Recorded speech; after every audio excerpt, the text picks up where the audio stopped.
નમસ્કાર વિદ્યાર્થી મિત્રો, હું છું ઉમંગ રાવલ. ઝીરો સ્કૂલ ઓફ સાયન્સના આ યુટ્યુબ પ્લેટફોર્મ પર આપનું સ્વાગત છે. તો આપણે હવે 10માની પરીક્ષા આપી ચૂક્યા છીએ, ઘરે છીએ ઘણા સમયથી.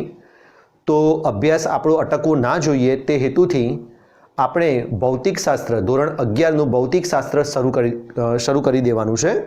તો આજે આપણું જે પહેલું લેક્ચર છે એ ફિઝિક્સના ઓવરઓલ બાબતોની આપણે ચર્ચા કરીશું.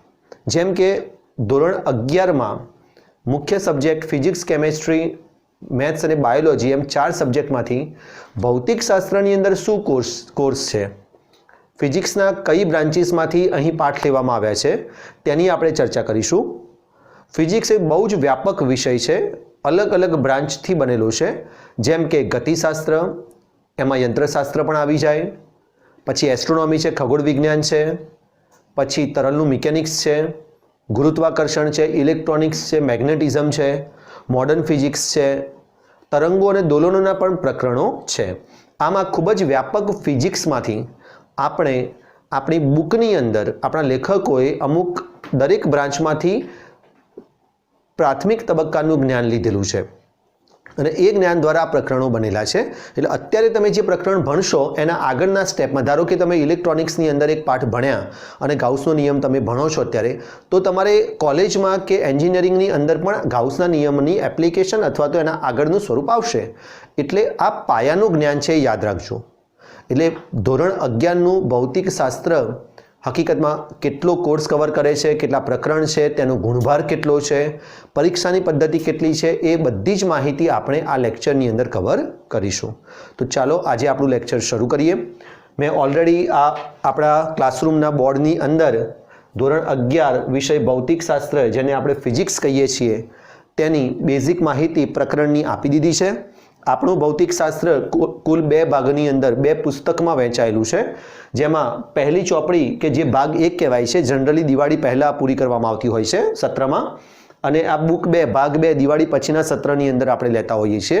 તો પહેલી ચોપડીની અંદર કુલ 8 પાઠ આપણને આપેલા છે. આ 8 પાઠ, એમના નામ હું તમને સમજાવીશ, ટૂંકમાં આપણે એની માહિતી લઈશું. ત્યારબાદ પાર્ટ 2ની આપણે વાત કરીશું, બુક 2 ભાગ 2, એમાં 9 થી 15 પ્રકરણની આપણે વાત કરીશું. અને બાદમાં દરેક પ્રકરણમાં કેટલા ટોપિક છે એની ઓવરઓલ ચર્ચા કરીશું આજના વિડીયો દરમિયાન. ભૌતિકશાસ્ત્ર શું છે, કઈ કઈ બ્રાન્ચીસ તમારે ભણવાની છે, તેની આજે આપણે જનરલ ચર્ચા કરવાની છે. એટલે ચાલો આજે આપણે એક એક પાઠની અંદર કયા કયા શૈક્ષણિક મુદ્દા છે તે જોતા જઈએ. હવે આપણે એક એક પ્રકરણ વાઇઝ સમજતા જઈએ કે ધોરણ 11ના ભૌતિકશાસ્ત્રના કોર્સમાં કયા કયા મુદ્દા આવરી લેવામાં આવ્યા છે. તો આપણી જે પ્રથમ બુક છે, ભાગ 1, કે જે હમણાં મેં તમને કીધું તેમ દિવાળી પહેલાં આપણે જે ભણવાની છે, તેમાં પહેલું ચેપ્ટર છે ભૌતિક જગત. હવે આ એક એવો પાઠ છે કે માની લો કે આપણે કોઈ નવા શહેરમાં જઈએ છીએ, તો ત્યાં જતાં પહેલાં તેના વિશે થોડુંક સ્ટડી કરીએ છીએ કે ત્યાં કયા કયા જોવાલાયક સ્થળો છે. માનો આપણે નવા ઘરે જઈએ છીએ તો ત્યાં આજુબાજુમાં માર્કેટ ક્યાં છે, મારી જીવન જરૂરિયાતની વસ્તુ ક્યાં મળશે, એટલે આપણે પહેલાં એક સ્ટડી કરીએ છીએ. ત્યારબાદ એ વસ્તુ આપણા માટે, એ જગ્યા આપણા માટે જાણીતી બની જાય છે.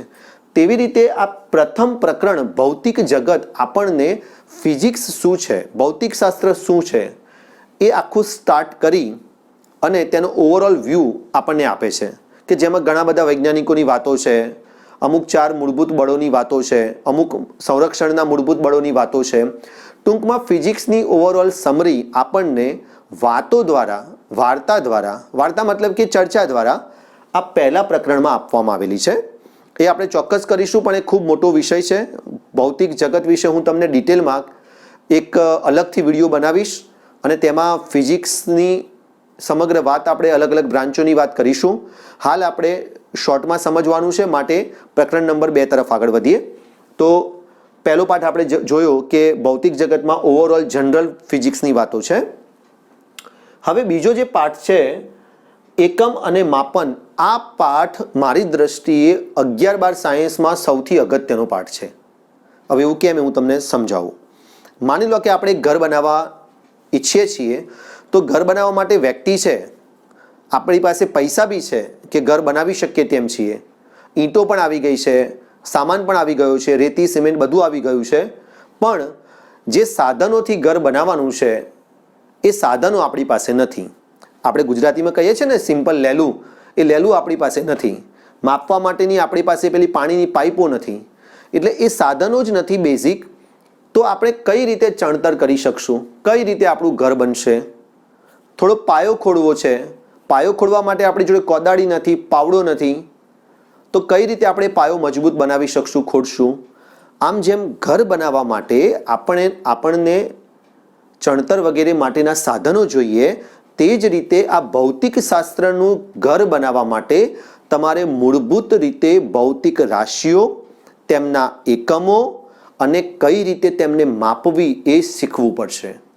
એટલે આ પાઠ એવો છે કે આ પાઠમાં તમે એવી વસ્તુઓ, એવી રાશિઓ, એવા અલગ અલગ કોન્સેપ્ટ શીખશો ડિટેલમાં કે જે તમને લાઈફ લોંગ કામ લાગશે.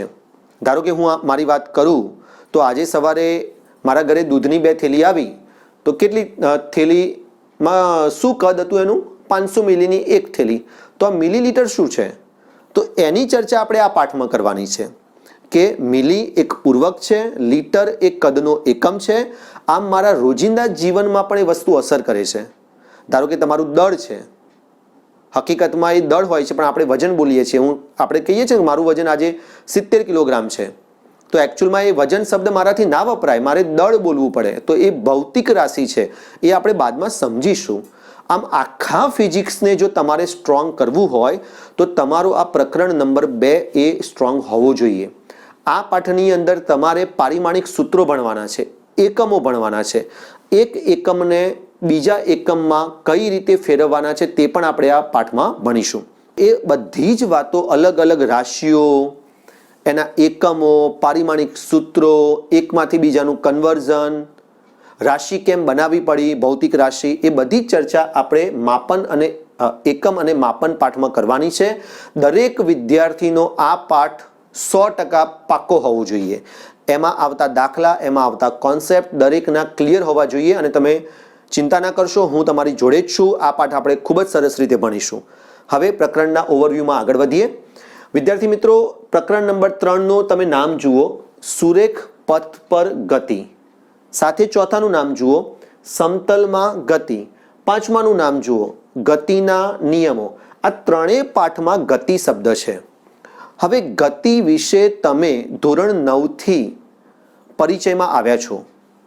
ગતિ શબ્દ ધોરણ 10ની પરીક્ષા આપી ચૂકેલા એક બોર્ડના વિદ્યાર્થી માટે નવો નથી. ગતિ આપણા રોજિંદા જીવનમાં સંકળાયેલું જ છે.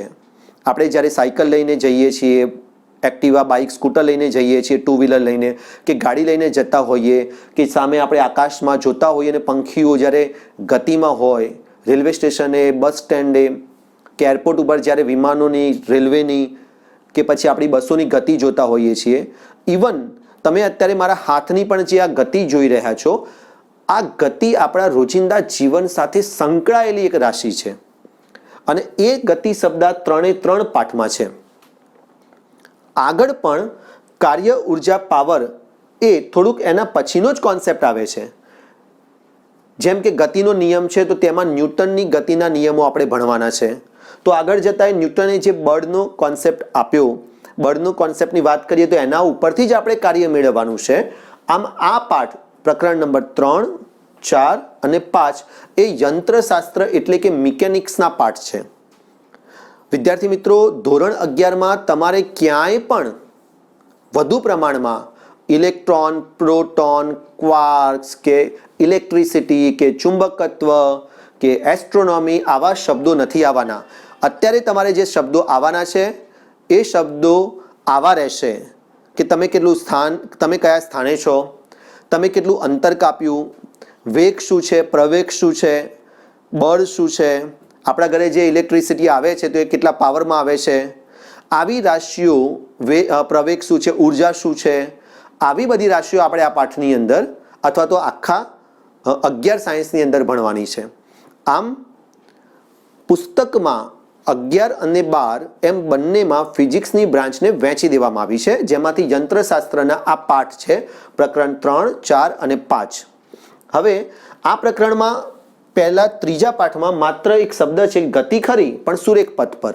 સુરેખ પથ પર એટલે સીધી લીટીમાં, જેમ કે કોઈ વ્યક્તિ સીધી લીટીમાં સવારે ચાલવા નીકળ્યો છે અને 2 કિલોમીટર સીધા જ ચાલવાનું છે, તો એ સુરેખ પથ પર ગતિ થઈ. તો આપણે એનો પણ ડિટેલમાં અભ્યાસ કરીશું. ત્યારબાદ પ્રકરણ 4માં સમતલમાં ગતિ આવી જાય. સમતલમાં મતલબ આજે કોઈ વાહન હોય, 4 વ્હીલર છે, ટ્રેન છે, તો ટ્રેન અને 4 વ્હીલર હવામાં નથી ઉડવાના, એ સમતલમાં ગતિ કરવાના છે. કાં તો સામે જશે, ક્રોસમાં જશે, આડા જશે, પણ ટૂંકમાં પૃથ્વીની સપાટી ઉપર રહેશે. એટલે એ થયું સમતલ, કે જે દ્વિપરિમાણમાં હોય છે.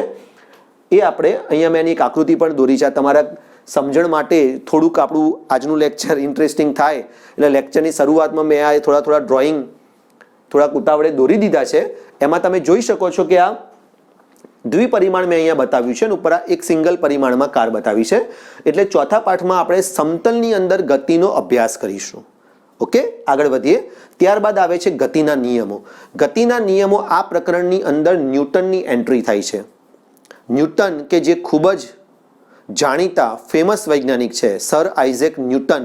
તમે બધા જ એમને ગુરુત્વાકર્ષણ પાઠ અથવા તો તેનો સ્ટડી જ્યારે બી તમારા અભ્યાસમાં આવ્યો હશે ત્યારે ન્યૂટન વિશે સાંભળ્યું જ હશે.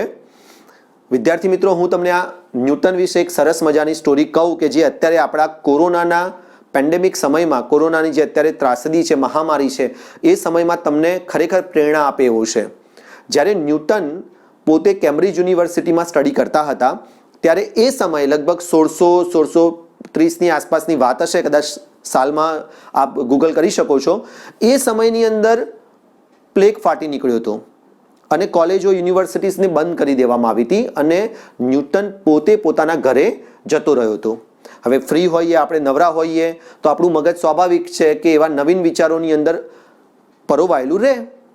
એવા સમયે આ પ્લેગ ફાટી નીકળ્યો તો એ દરમિયાનના જ સમયે ન્યૂટનને એ કોઈક જગ્યાએ બેઠેલો હશે અને એની સામે એક સફરજન પડ્યું. ઘણા એવું કહે છે એને માથે પડ્યું, ઘણા એવું કહે છે એની સામે પડ્યું, પણ એ આપણો વિષય નથી. આપણો વિષય છે કે સફરજન પડ્યું અને ન્યૂટને વિચાર્યું કે આ સફરજન નીચે કેમ પડ્યું, અને પછી શરૂઆત થાય છે આપણા ગુરુત્વાકર્ષણની. આ એ જ સમયગાળો છે કે જેની અંદર તેણે અન્ય ગ્રંથો ન્યૂટનના કે જેમાં ગતિના સિદ્ધાંતો સમજાવ્યા છે, પ્રિન્સિપી ઓફ મેથેમેટિક્સ એવું એના પુસ્તકનું નામ છે, એ સમજાવ્યા છે. ટૂંકમાં ન્યૂટનનો આવિષ્કાર આ વધારાના ફાજલ સમયમાં થયો, આપણે એમ કહી શકીએ. આમ તમારા માટે અત્યારે જે તમે ઘરે બેઠા છો, કલ્પના કરી જુઓ કે તમારી સ્કૂલ બંધ છે, કોઈ અભ્યાસનું એવું ટેન્શન નથી. આમ તો આ સમય શું ખોટો છે? એટલે આપણે આ સમયની અંદર ઘરે બેસીને આવા વિડીયોની મદદથી આપણો અભ્યાસ ચાલુ રાખી શકીએ છીએ. એટલે ચિંતા કરવાની કે ગભરાવાની બિલકુલ જરૂર નથી. આપણે જરૂર છે ન્યૂટન બનવાની, આ સમયગાળામાં અભ્યાસ કરવાની, નવું વિચારવાની. તો એની એન્ટ્રી અહીંયા પડે છે. ત્યાં આપણે ન્યૂટનની ગતિના નિયમોનો અભ્યાસ કરીશું. આપણે પડછાયારૂપ ગતિ એટલે પ્રક્ષેપ ગતિનો પણ અભ્યાસ કરીશું, જે બહુ જ મસ્ત થિયરી છે. આપણે એને ભણીશું. પછી આગળ આવીએ છીએ કાર્ય, ઉર્જા અને પાવર. વિદ્યાર્થી મિત્રો, તમે જાણો છો કે કાર્ય એ જ ઉર્જા છે. ધોરણ 9ની અંદર પણ એ કોન્સેપ્ટ શરૂ થઈ જાય છે. આમ કાર્ય, ઉર્જા અને પાવર. પાવર એટલે કે એકમ સમયમાં થયેલું કાર્ય અથવા તો એકમ સમયમાં ખર્ચાતી ઉર્જા. હવે એ કેમ બનાવવી પડી આમ તો અત્યારે મારે ચર્ચા નથી કરવી, પણ આછકલી એક હિન્ટ લઈ લઈએ કે ઘણીવાર એક સરખું કાર્ય ભલે થતું હોય પણ સમયની જરૂરિયાત ઊભી થતી હોય છે. જેમ કે મારે અહીંયાથી બોમ્બે જવું છે, લગભગ 500-550 કિલોમીટર અંતર ગાંધીનગરથી મારે કાપવું છે. હું વિમાનથી જઈશ તો એ કદાચ 2 કલાકમાં કપાઈ જશે. હું બાય ટ્રેન જઈશ તો કદાચ 5 કલાક 6 કલાકમાં કપાશે, અને હું બાય કાર જઈશ તો કદાચ 10 કલાકમાં કપાશે. કાર્ય એક સમાન છે, મુસાફરી એક સમાન છે, લક્ષ્ય નિર્ધારિત છે કે મારે જવું છે મુંબઈ, પણ અહીં સમયની કિંમત છે. હવે જ્યારે ભૌતિક રાશિ બનાવવામાં આવતી હોય છે અથવા તો ભૌતિક રાશિ કેમ બનાવવી પડે છે, તો એવી પરિસ્થિતિ ઊભી થતી હોય છે કે તમે ઘટનાને સમજાવવા માટે અસમર્થ બની જતા હોય છો. એની ચર્ચા આપણે આ પાઠમાં કરીશું એકમ અને માપનમાં. પણ અત્યારે એટલું સમજી લો કે આ પાવર એ ઉર્જા જ છે, પણ ચોક્કસ સમયગાળાની અંદર થયેલું કાર્ય જ છે, પણ એ ચોક્કસ સમયગાળાની અંદર. અને આ પાઠ ખૂબ સુંદર રીતે કાર્ય, ઉર્જા અને પાવરને 3 ટુકડામાં આપણને સમજાવે છે. એટલે આ ગતિશાસ્ત્રના, યંત્રશાસ્ત્રના થોડાક પાઠ થઈ ગયા. જોડે જોડે જૂના કોર્સમાં તમે જે અત્યારે ચોપડી ભણવાના છો તે હમણાં જ 2 વર્ષે આવેલી છે અને હવે આ તમારું 3જું વર્ષ છે. એના પહેલાં જૂના કોર્સમાં કણોના તંત્રનું ગતિ વિજ્ઞાન એ અલગ પાઠ હતો અને ચાક ગતિ અલગ પાઠ હતો, જે નવા કોર્સમાં ભેગો કરી દીધો છે, કણોના તંત્ર અને ચાક ગતિ. તમે જાણો છો કે ધારો કે આ ચોક છે, તો ચોક એક પદાર્થ છે કે જેનું ફિક્સ દળ છે ધારો કે 10 ગ્રામ. પણ માની લો કે આપણી જોડે એક એવો પદાર્થ છે જે લાખો કણોનો બનેલો છે અને એકે એક કણના દળની ચર્ચા, સ્થાનની ચર્ચા, વેગની ચર્ચા, બધી જ રાશિની ચર્ચા કરવાની હોય અને તંત્ર માનવાનું હોય ત્યારે તમારે શબ્દ વાપરવો પડે છે તંત્ર.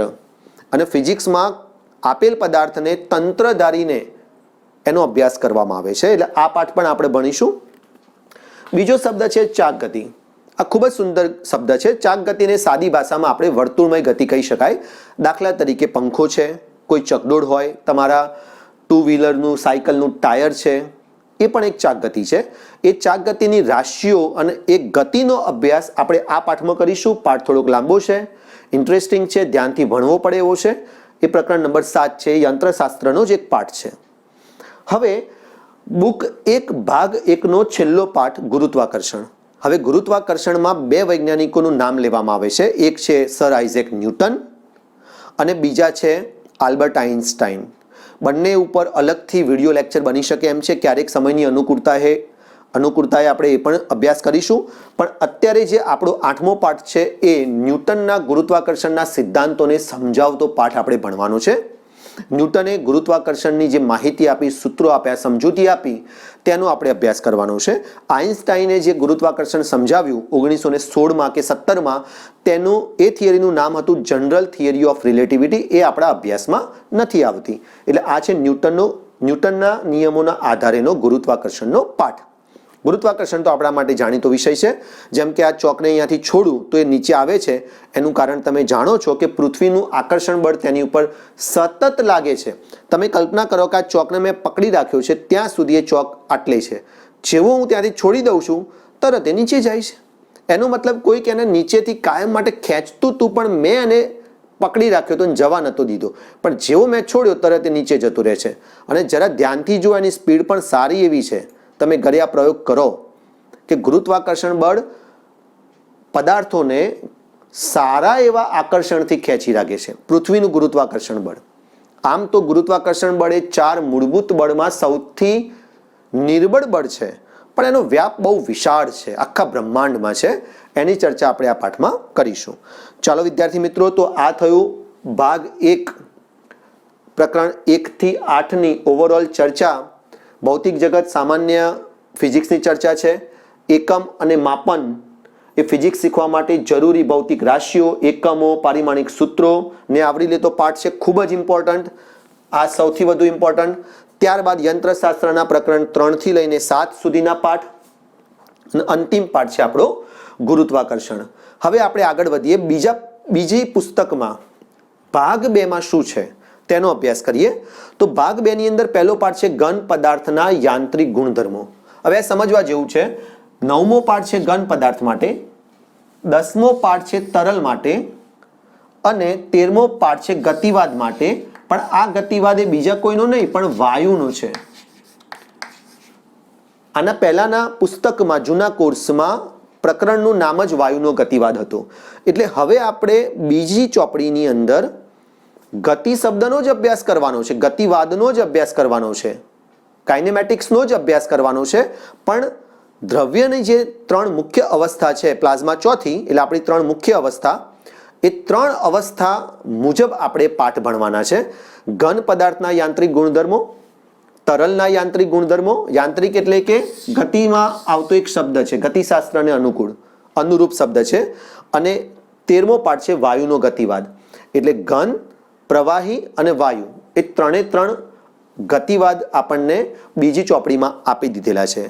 આ ઘન પદાર્થના યાંત્રિક ગુણધર્મોની અંદર આપણે ઘન પદાર્થો કઈ રીતે બિહેવ કરે છે, તેમના ગુણધર્મો શું હોય છે, અસ્થિતિસ્થાપકીય ક્યારે હોય, સ્થિતિસ્થાપકીય ક્યારે હોય, એ બધી જ ડિટેલમાં આપણે એનો અભ્યાસ કરવાનો છે. પાઠ નાનો છે અને સમજી શકાય એવો સરળ પાઠ છે. ત્યારબાદ તરલના યાંત્રિક ગુણધર્મો. જો ખરેખર તમને ફિઝિક્સમાં રસ હોય ફિઝિક્સનો આનંદ લેવો હોય, ફિઝિક્સ આનંદ આપે એવો જ વિષય છે અને વિદ્યાર્થીઓ એનાથી ગભરાતા પણ હોય છે, પણ ગભરાવાની જરૂર નથી. એક વૈજ્ઞાનિકે એક વખત કીધું હતું કે જો તમે ફિઝિક્સ નથી સમજી શકતા તો તમારા શિક્ષકનો વાંક છે. હવે વિદ્યાર્થી મિત્રો, આપણે હાલ તો હું તમને એટલી ગેરંટી આપું છું કે જો તમે નિયમિત રીતે આ યુટ્યુબ પર મારા વિડીયો જોતા રહેશો તો ફિઝિક્સનો લગભગ કોઈ કોન્સેપ્ટ એવો નહીં હોય કે જે આપને ખબર નહીં પડે. આપણે ડિસ્કસ પણ કરીશું, પણ હું એ રીતે જ દરેક મુદ્દો આવરી લઈશ કે જેથી શરૂઆતમાં જ આપણે ડિટેલમાં જઈ શકીએ. આ તરલના યાંત્રિક ગુણધર્મો પાઠ ખૂબ જ સુંદર પાઠ બનાવવામાં આવ્યો છે.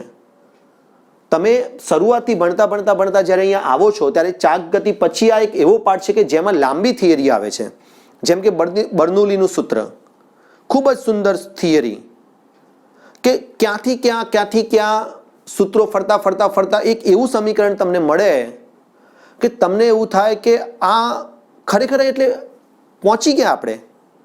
ડાબી બાજુ બરાબર જમણી બાજુ. ધારો કે 4 બરાબર હું તમને 2+2 લખું તો 2+2 અંતે 4 જ છે.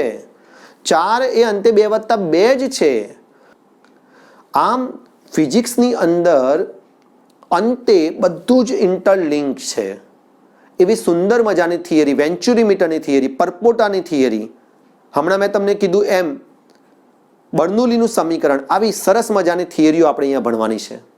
અને આ પાઠ ખરેખર જેને ફિઝિક્સમાં રસ છે તેને મજા આવે એવું છે. ત્યારબાદ આપણે લઈએ છીએ દ્રવ્યના ઉષ્મીય ગુણધર્મો. આ પાઠ પણ સરળ છે. તેમાં બેઝિક ઉષ્મા ગતિશાસ્ત્રના આપણને નિયમો આપેલા છે. એ આપણે થર્મોડાયનેમિક્સમાં ભણીશું. દ્રવ્યના ઉષ્મીય ગુણધર્મોમાં મેં આકૃતિ દોરી છે એમ ઉષ્માનું વહન કેવી રીતે થાય છે, દ્રવ્યના એ ગુણધર્મો કેવા હોય છે, ઘન પદાર્થ, વાયુ પદાર્થ, પ્રવાહી પદાર્થના, તેનો આપણે અભ્યાસ કરવાનો છે. પ્રમાણમાં આ પાઠ નાનો છે. ત્યારબાદ થર્મોડાયનેમિક્સ. થર્મોડાયનેમિક્સમાં એક સરસ થિયરી છે કાર્નોટ એન્જિન, તેનો આપણે અભ્યાસ કરીશું. આ થર્મોડાયનેમિક્સ પ્રકરણની અંદર દબાણ, કદ, તાપમાન વચ્ચેના રિલેશનો આપણે ભણવાના છે. તમે કુકરની અંદર પણ કેમ સીટી વાગી જાય છે અને બોઇલર કેમ ફાટી જાય છે જો દબાણ વધી જાય તો, એનો અભ્યાસ પણ આપણે આ પાઠમાં કરવાનો છે જ્યારે આપણે થર્મોડાયનેમિક્સના મૂળભૂત નિયમો ભણીશું ત્યારે. આગળ વધીએ. ત્યારબાદ 13મો પાઠ છે ગતિવાદ, પણ એ સ્પેશિયલી છે વાયુનો ગતિવાદ, કે વાયુ માટે કેવી રીતે યંત્રશાસ્ત્રના નિયમો કામ કરે છે તેનો અભ્યાસ આપણે આ પાઠમાં કરવાનો છે. વાયુનો ગતિવાદ, જે નવી બુકમાં માત્ર ગતિવાદ રૂપે છે, જેમ કે PV બરાબર μRT એક ઇક્વેશન આપણે આવે છે તે અહીંયા જોઈશું. ત્યારબાદ આ બે પ્રકરણને ધ્યાનથી જુઓ. બીજી ચોપડીમાં જનરલી થાય છે એવું કે તમે દિવાળી પછી આટલે આવતા ધોરણ 12 સાયન્સ શરૂ કરવાની બધાને ઉતાવળ હોય છે કે ભાઈ 12મું ચાલુ કરો, એટલે 11માના પ્રકરણ ઉપર વેટેજ ઓછું આપી દેવામાં આવે છે. બીજું કે જો તમે નીટ કે JEE ની તૈયારી કરો છો તો 11 સાયન્સનો કોર્સ પણ ત્યાં બેઠો પૂછાવાનો છે. એમાંથી MCQ નો ગુણભાર છે જ, એની આપણે બીજા એક વિડીયો લેક્ચરમાં ચર્ચા કરશું. પણ જો બોર્ડની રીતે પણ વાત કરીએ તો દોલનો અને તરંગો, આ બે પાઠ તમને આવડવા ખૂબ જ જરૂરી છે. આ પાઠની અંદર જેમ કે દોલનો, એમાં આપણે ગતિ ભણવાની છે. સરળ આવર્ત ગતિ, અવમંદિત ગતિ, પ્રણોદિત દોલનો, અવમંદિત દોલનો. આ પાઠ બેઝિક છે અને એના પછીનું નેક્સ્ટ સ્ટેપ એટલે તરંગો. તરંગોની અંદર તમે વિચારો, કલ્પના કરી શકો કે આજે આપણે આવૃત્તિ ના જાણતા હોઈએ તો શું આપણે રોજિંદા જીવનને સમજી શકવાના છીએ? તમે જાણો છો કે મનુષ્યનો કાન એ 20 હર્ટ્ઝથી 20 કિલો હર્ટ્ઝ સુધીની આવૃત્તિ પ્રત્યે સંવેદનશીલ છે. તો એ આવૃત્તિનું એન્ટ્રી ક્યાં થશે? તો એ આ પાઠમાં થવાની છે. દોલનોની અંદર એન્ટ્રી થવાની છે કે આવૃત્તિ એટલે આવર્તકાળનો વ્યસ્ત અથવા તો એકમ સમયમાં થતા દોલનોની સંખ્યા કે જે આપણી રોજે રોજ આપણા જીવન સાથે સંકળાયેલી છે. કોઈ ભમરો કાનની નજીક આવી જાય અને જે ગુણ અવાજ આવે છે એ એના પંખ હલવાથી ઉત્પન્ન થતી આવૃત્તિ છે. આખી દુનિયા આવૃત્તિ ઉપર ચાલે છે. એવું એક વૈજ્ઞાનિક કહેતા કે તમારે જો દુનિયાને સમજવી છે, બ્રહ્માંડને સમજવું છે, તો તમે તરંગનો અભ્યાસ કરો અને એ તરંગ આ રહ્યો. હું બોલું છું, તમે સાંભળી શકો છો, આ ધ્વનિ તરંગ છે. આજે સળિયો ગરમ થઈ જાય છે તો અહીંયાથી ત્યાં ઉષ્માના તરંગો વહ્યા છે, ઉષ્મીય તરંગો તરીકે સ્વીકારવામાં આવ્યા છે. આમ દોલનો અને તરંગો પાઠ એ ખૂબ જ અગત્યના છે અને આ પાઠની અંદર આવતી આવૃત્તિ, કોણીય આવૃત્તિ અને અન્ય સૂત્રો એ ધોરણ 12 સાયન્સના ચુંબકત્વ અને ક્વોન્ટમ મિકેનિક્સના જે પાઠ છે તેમાં આપણને વારંવાર કામ લાગે છે, માટે એને હળવાશથી નથી લેવાનું. આ બંને પાઠ દરેકે ગંભીરતાથી તૈયાર કરવાના છે. આમ વિદ્યાર્થી મિત્રો, અત્યારે જે આપણે ચર્ચા કરી એ ભૌતિક શાસ્ત્રના કુલ 15 પાઠની, ધોરણ 11ના કુલ 15 પાઠ, પહેલી બુકમાં 1 થી 8 પાઠ અને બીજી બુકમાં 9 થી 15 પાઠ, એ 15 પાઠનું આપણે ઓવરઓલ સમરી જોઈ લીધી. હવે આ એક શુભ શરૂઆત આપણી આજના લેક્ચરથી થઈ ગઈ છે. તમારી જોડે જો બુક હોય, પુસ્તક હોય તો તમે પુસ્તક ઓપન કરો, દરેક પાઠની અંદર એના મુદ્દા આપ્યા છે અનુક્રમણિકામાં, તેનો અભ્યાસ કરો અને જાતે થોડુંક વિચારો. આ શબ્દો કંઈ નવા નથી. ગતિ છે, ગુરુત્વાકર્ષણ 9મા ધોરણમાં પાઠનું નામ ગુરુત્વાકર્ષણ છે. ગતિના નિયમો 9મા ધોરણની અંદર આવે જ છે. એટલે આ શબ્દો એવા નથી કે તમે સમજી ના શકો, થોડાક તમારા માટે જાણકાર શબ્દો છે. હવે આજની સમરી આપણે આટલે સુધી રાખીએ. યાદ રાખજો, આ યુટ્યુબની અંદર જ ચાલતી એક ચેનલ છે જેનું નામ છે ઝીરો સ્કૂલ ઓફ સાયન્સ. હું છું ઉમંગ રાવલ અને આ ચેનલ તમારે લાઈક કરવાની છે, આ વિડીયોને સબસ્ક્રાઈબ કરવું જરૂરી છે, કારણ કે નેક્સ્ટ વિડીયો જ્યારે આવશે ત્યારે તમને એનું નોટિફિકેશન મળી રહેશે. અને જો તમને આ વિડીયો ગમ્યો હોય, ઉપયોગી લાગ્યું હોય કે ખરેખર ગુજરાતી માધ્યમના છોકરાઓ માટે આવું કન્ટેન્ટ ઓનલાઈન યુટ્યુબ પર અવેલેબલ નથી, તમને જો આ વિડીયો કામ લાગ્યો હોય તો હું આશા રાખું કે તમારા મિત્રોને પણ કહેજો, તેમને પણ આ ગમશે. આપણે એક એવા શૈક્ષણિક વાતાવરણનું નિર્માણ કરવાનું છે આ લોકડાઉનના પીરિયડમાં કે એક પણ વિદ્યાર્થી ઘરે બેઠા 11-12 સાયન્સ જેવા કારકિર્દીના અગત્યના વર્ષમાં શિક્ષણથી વંચિત ના રહે, યોગ્ય સમયે તેને યોગ્ય શિક્ષણ મળી રહે. તો આજે આટલે સુધી રાખીએ. આયોજન કરીને હું એક વિડીયો નેક્સ્ટ હવે બનાવી જ દઈશ. આપણે એકમ અને માપન પ્રકરણ શરૂ કરી દઈશું. ત્યાં સુધી આભાર.